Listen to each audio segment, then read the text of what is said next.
Luxury cousins of the mushroom, truffles are an indulgent food enjoyed across the world. But these fragrant fungi will cost you. In 2014, the world's largest white truffle was flown to New York, accompanied by a security guard, and sold at auction for $61,000. Discovered in Italy, this gigantic fungus weighed almost 2 kilos. So what is it that makes them so expensive?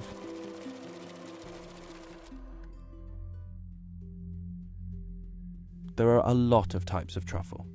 There are at least 40 species, many of which aren't edible, and new species have been discovered as recently as 2018. You've probably seen luxury truffle products in supermarkets or fancy restaurants, but the unique truffle flavour you recognise might not be real truffle at all. Cheap truffle oil often hasn't been anywhere near a real truffle.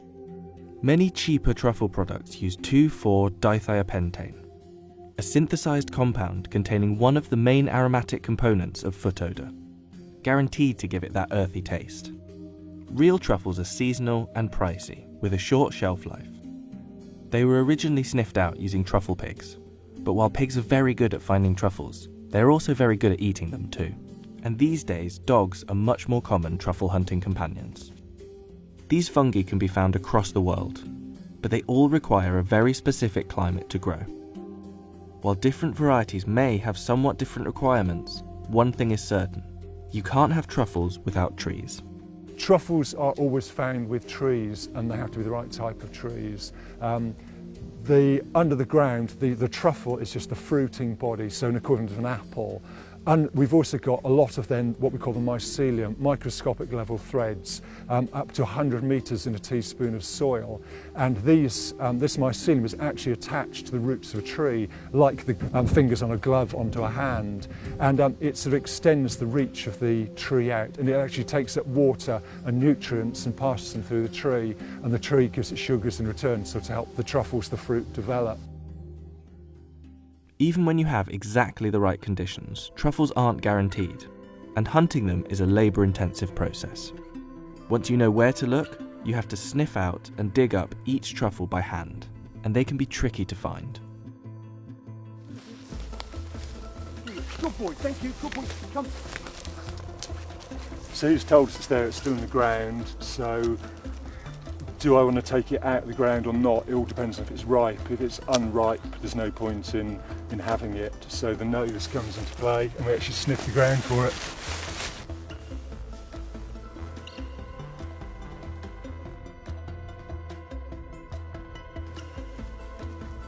It may take a while, but finding a good one can make it worth the work. Yeah, that's a nice one. Yeah, that's probably about 70-80 grams. Truffles also have a short season, often appearing for only a few months of the year. And even when you do get your hands on them, they don't last for long.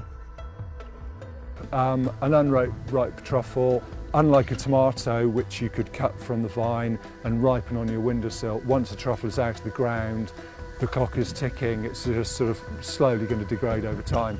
So we want to get that to customers nice and fast. After just 5 days out of the ground, that pungent truffle smell will have halved. You can farm many truffle varieties, besides the rare Italian whites. And many people have been successful in setting up truffle orchards, but it's not easy. Trees need to be planted in the right soil conditions, inoculated with truffle fungus, and often irrigated constantly. It can take as long as 6 years before you get a good truffle harvest, and there's no guarantee that the fungi will grow at all. So after all that effort, what do they actually taste like? Oh.